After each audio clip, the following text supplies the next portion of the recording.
Hey everyone, welcome to our channel. तो अब हम कंटिन्यू कर रहे हैं अपने C++ बिगनर कोर्स सीरीज़ का।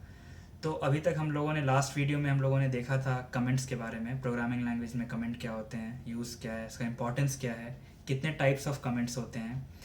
तो इस वीडियो में हम लोग जानेंगे कंट्रोल स्टेटमेंट्स के बारे में। कंट्रोल स्टेटमेंट्स के टाइप्स क्या क्या होते हैं, उसके क्या क्या एग्जांपल्स हैं, क्या क्या कंपोनेंट्स हैं, वो जानेंगे C++ में। क्योंकि कंट्रोल स्टेटमेंट्स ही डिसाइड करते हैं हमारे प्रोग्राम के फ़्लो को। पूरा एक फ़्लो होता है प्रोग्राम में कि ये लाइन के बाद ये लाइन आना चाहिए, इस कंडीशन के बाद ये होना चाहिए, ऐसे कैसे होना चाहिए। तो वो पूरे कंट्रोल स्टेटमेंट्स ही डिफ़ाइन करते हैं, डिसाइड करते हैं, हेल्प करते हैं प्रोग्रामर्स को। तो वही कंट्रोल स्टेटमेंट्स के बारे में जानेंगे डिटेल में, उसके कुछ टाइप्स देखेंगे, एग्जांपल्स देखेंगे। तो चलिए स्क्रीन पर चलते हैं और जानते हैं। So everyone, welcome to the screen. तो अभी हम लोग देख लेते हैं कंट्रोल स्टेटमेंट्स क्या होते हैं C++ में। जो मैं बताऊंगा ये स्पेसिफिकली C++ के लिए वैलिड नहीं है, लाइक सारे प्रोग्रामिंग लैंग्वेज में मोर और लेस यही होते हैं कंट्रोल स्टेटमेंट्स। तो कंट्रोल स्टेटमेंट्स का काम क्या, जैसे कि मैंने बताया कि controls the flow of the C++ program. जैसे कि एक प्रोग्राम रहता है हमारे पास, कोड लिखे हुए हैं, तो उसमें लाइन बाय लाइन कोड्स लिखे रहते हैं। जैसे ये लाइन 1 है, लाइन 2 है, लाइन 3 है, लाइन 4 है, लाइन 5 है, लाइन 6 है। तो लाइन 1 के बाद लाइन 2 आएगा, या पहले लाइन 3 आ जाएगा, फिर लाइन 2 आएगा, या फिर लाइन 2 को ऑल टुगेदर स्किप ही कर देना है, या लाइन 1 के बाद डायरेक्ट लाइन 5 पे चले जाना है, या फिर कैसे फ़्लो होगा कि लाइन 1 के बाद कौन सा लाइन आएगा, वो कैसे डिसाइड होगा। तो जो फ़्लो होता है प्रोग्राम का, वो डिसाइड करने में हेल्प करता है ये कंट्रोल स्टेटमेंट्स हम लोगों को।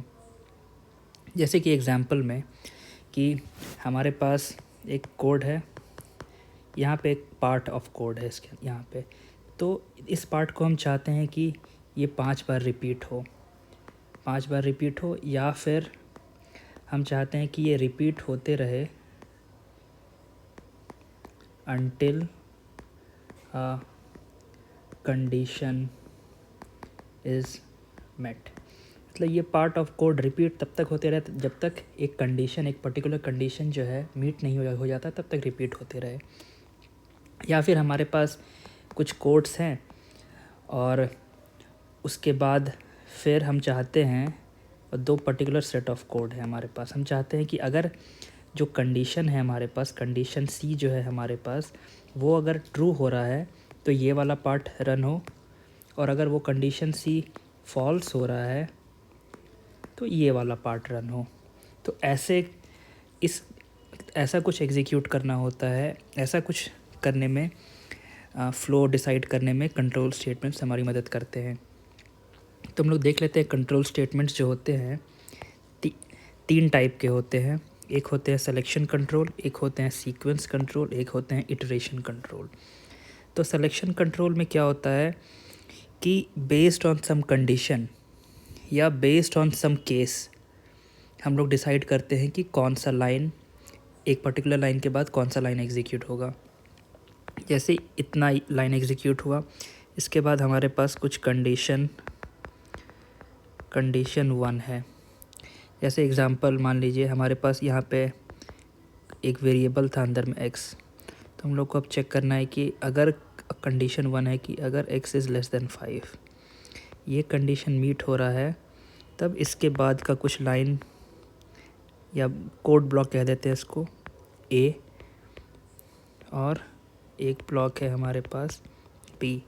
अगर ये कंडीशन ट्रू है ये, तब A ब्लॉक एग्जीक्यूट होगा। अगर ये कंडीशन फॉल्स हो रहा है, ये कंडीशन मीट नहीं हो पा रहा है, तो हम चाहते हैं कि B ब्लॉक एग्जीक्यूट होगा। तो ये हेल्प करता है सिलेक्शन कंट्रोल। इसमें पर्टिकुलरली इफ़ एल्स, ये जो मैंने एग्जांपल दिया इफ़ एल्स, वैसे ही स्विच केस भी होता है। स्विच केस भी कुछ ऐसा ही, वो पर्टिकुलर केस पे डिटरमाइन होता है कि कौन सा पार्ट ऑफ कोड करेगा रन। हम लोग इंडिविजुअली देखेंगे कि कैसे कर सकते हैं उसको, कैसे क्या होते हैं डिफरेंस, सिंटैक्स क्या होते हैं, एग्जांपल्स देखेंगे जब हम लोग सिलेक्शन, इफ एल्स और स्विच केस को अलग से सेपरेटली देखेंगे।